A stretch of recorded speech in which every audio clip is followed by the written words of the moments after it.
I really had to collect money for the next semester tuition. So, when a woman named Mrs. Henderson commented on my LinkedIn open to work post, offering $300 for a weekend babysitting gig, I jumped on it. It seemed perfect, honestly. 2 days watching one kid while she attended a work conference out of state. Tommy's grandmother will be here Sunday morning, Mrs. Henderson explained when I arrived Friday evening.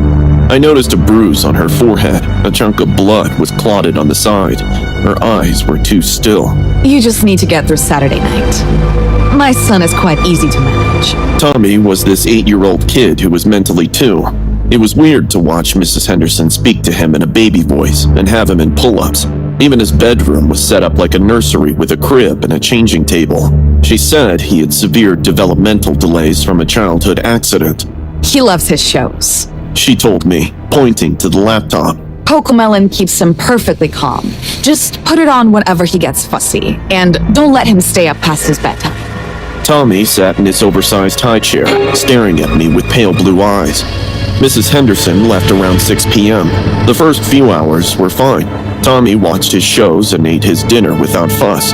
During cartoons, I caught him chuckling and singing along, despite having hardly uttered a word to me the whole time. I sat down on the couch, texting my boyfriend when I looked up and found Tommy staring at me. His gaze had this eccentric look, like he wasn't 8 but 18. What? Do you need anything? He didn't answer, just clapped like a baby and said, "Boo-boo, boo-boo." I frowned in annoyance, seeing a big boy mimicking a baby.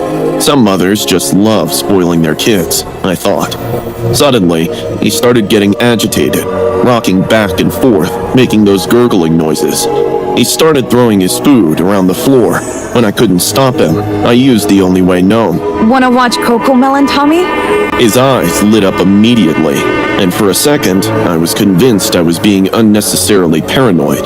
I found a playlist of lullabies and hit play. The familiar cartoon baby appeared on the huge flat-screen TV, singing in that high-pitched voice. Within 20 minutes, Tommy was asleep in his chair. I tucked him in his crib and closed the door. The house drowned in peaceful quiet. I grabbed myself a popsicle and sat down to watch TV. An hour might have passed, but when I heard the faint Cocomelon lullaby playing softly upstairs, I didn't see any device in Tommy's room, so how come Cocomelon is playing upstairs? I climbed the stairs slowly. The nursery door was cracked open. Through the gap, I could see Tommy sitting up in his crib, rocking side to side in the dark. He was singing along to music that had no sense of being there. Rock-a-bye baby in the treetop. When the wind blows, the cradle will rock. I pushed the door open wider. Tommy turned to look at me, still rocking, enticing. Does Ruby want to play hide and seek? Tommy loves hide and seek. The last babysitter loved it too. Last babysitter? His smile got wider. She's still playing. Want to see where she's hiding? I backed toward the door, but it slammed shut behind me. Tommy giggled, and it sounded like the Cocomelon baby laugh played in reverse. Don't leave, Ruby. Tommy gets lonely when Mama's gone. Tommy gets angry. He grabbed a stuffed animal from his toy box and tore its head off, spilling its stuffing all over the place. Tommy did that to the His eyes reflected the hallway like an animal's. When he smiled, his mouth stretched impossibly wide, imitating the cartoon characters he watched. Ruby's awake, he said, licking his lips. Tommy wants Ruby asleep. My hand shook as I flipped on the light. Tommy should be in bed. Tommy is in bed, he giggled. Ruby should come play. Grandma won't be here for hours and hours. His eyes were hypnotizing. He knew exactly when his grandmother was coming back. Mrs. Henderson had been lying about his condition. I think you need to go back to sleep. I said, trying to keep my voice steady. Tommy climbed out of his crib with fluid-controlled motions. Tommy doesn't want to sleep. Tommy wants to play games. Fun games. I shrieked and stumbled as Tommy crawled toward me like a spider. His eyes were Last babysitter too. She didn't complain. Want to see? He pointed under his crib. In the shadows, I could make out what looked like a head of a woman resting on the floorboard. Suddenly, she opened her eyes and blinked at me. I lunged for the window, but Tommy moved faster than any child should. His small hands grabbed my ankle with impossible strength. Stay and play, Ruby. Tommy likes you. We can watch Cocomelon together. Forever and ever. His grip tightened, and I felt something sharp dig into my skin. His fingernails had grown into claws.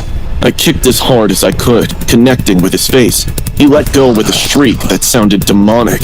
I grabbed the desk chair and smashed the window, cutting my arms as I climbed through. I fell into the bushes below and ran to my car, not looking back until I was 3 blocks away. When I finally caught my breath, I called the police. They gave me a chilling backstory about the house. Months back, a mother and her young son lived there. She was no ordinary woman. People whispered she practiced rituals, using her own child as a medium to cure sickness. They said she would summon dark spirits and latch them inside the boy's body, forcing him to endure their torment. Neighbors often heard his screams piercing the night, cries so raw they rattled the walls. To muffle the horror, the mother would play a soft lullaby, her voice drifting through the house until the child's wailing quieted. But one night, it wasn't the boy who screamed, it was her. By the time neighbors rushed inside, she was sprawled on the floor, lifeless, her eyes gouged out as if ripped by unseen hands. The boy was gone, vanished into the darkness, never to be seen again. I work at a marketing firm in Portland, and every Tuesday, I pick up my 4-year-old niece, Olivia, from daycare. My sister Jess is a single mom and pulls double shifts at the hospital, so I help out when I can. Olivia is this tiny ball of energy who's absolutely obsessed with Cocomelon videos. That particular Tuesday was warm and sunny, with perfect park weather.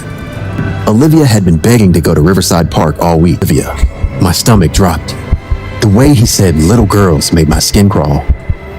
I immediately grabbed Olivia and took her to one of the slides instead, far away from the guy. For a while, everything was normal. Olivia was mingling with the other kids, running around, while I followed her everywhere with my eyes. I looked back at that bench, and the man was gone. But then my phone rang. It was my boss, freaking out about a lost file from a server malfunction. I answered, and turned slightly away from the playground to hear better over the kids' screaming. The call lasted maybe 2 minutes, and I, for once, obliged. I needed to decompress anyway, after the hellish morning I'd had with client presentations. The playground was packed with the usual mix of exhausted parents and screaming kids. Olivia bolted straight for the swings, already humming a Cocomelon song under her breath. I found a spot on a nearby bench and pulled out my phone to catch up on emails. Look, I'm flying, Aunt Sarah! Olivia called out, pumping her little legs in the swing. I smiled at her and was about to dart back to the screen when I heard someone humming Cocomelon. I looked over and saw a man sitting at the end of the same bench. I didn't see him when I sat down, hence had no idea when he got here. He wore some faded khaki pants and a button-down shirt. At first glance, he looked like every other suburban dad at the park. But then he moved closer, saying, "Cute kid." Thanks. I couldn't put my finger on what, but my instincts blared an alarm in his presence. He started dangling his feet just like Olivia. "Cocomelon's the best, isn't it? My buddy JJ and I watch it together all the time. He's such a good kid. Always listens to Uncle Mark." I froze. Uncle Mark? Wasn't JJ a cartoon character? "JJ loves the playground episodes," the man went on, eyeing Olivia with this unsettling grin. "He's always so happy when he gets to play with new friends, especially little girls with dark hair like that." He pointed at Olivia and I turned back around. My heart stopped. Olivia wasn't anywhere to be seen. I scanned the playground frantically. Slides, monkey bars, sandbox. My hands were shivering. Where could she be? Aunt Sarah! A tiny muffled sob came from the parking lot, and every hair on my body stood in alarm. I squinted at the cars before I spotted him. Olivia! That Cocomelon creep was walking quickly toward the street, dragging Olivia along the way. Her tiny hand was gripped in his much larger one. She was crying, stumbling to keep up with his long strides, and looking back toward the playground with panic in her eyes. I ran, my arms. "This isn't over," he said calmly as we waited for the police, his eyes never leaving Olivia's face. "JJ and Uncle Mark are meant to be together. I have all his favorite episodes saved in my computer." Uncle Mark loves little girls. Like you. When the cops arrived, they searched his phone and found exactly what he'd described. Dozens of downloaded Cocomelon episodes. But worse than that were the photos. Hundreds of pictures of children at different playgrounds around the city. All the little girls are around Olivia's age. They charged him with attempted kidnapping and stalking, but the damage was already done. Olivia hasn't watched Cocomelon since that day. She has nightmares about Uncle Mark coming to take her away. She won't even go to playgrounds anymore without having panic attacks. And me?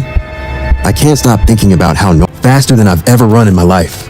My legs pumping so hard, I thought my heart would explode.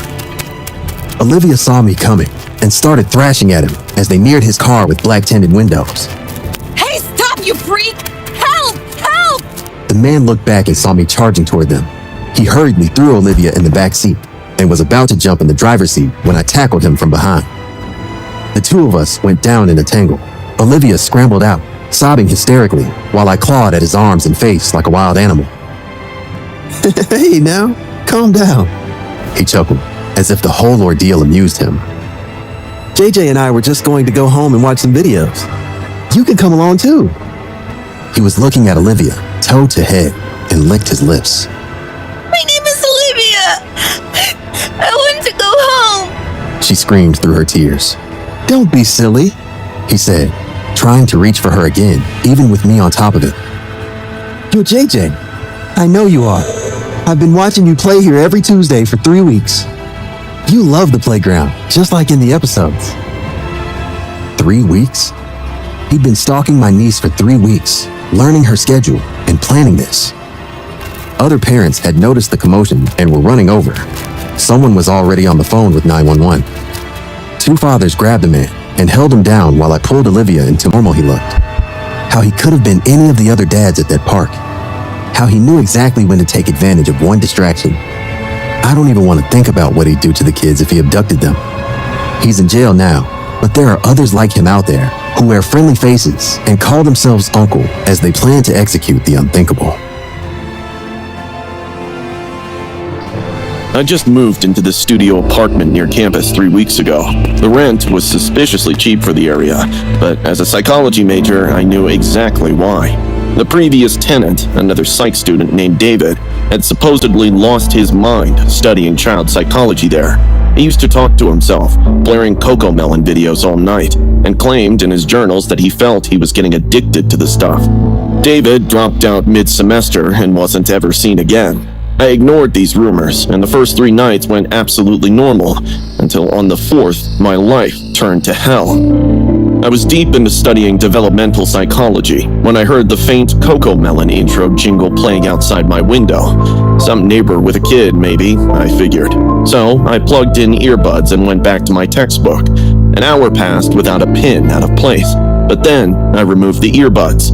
I could still hear the jingle boom. This time, I couldn't help myself. I lived on the 3rd floor, facing the quietest street in the city, usually hush at day and night alike. The jingle felt enchanting the longer it echoed, as if it were pulling me towards itself. My feet mechanically inched toward the window, and my hands flung open the curtains to find a man standing directly under my building, holding a tablet above his head.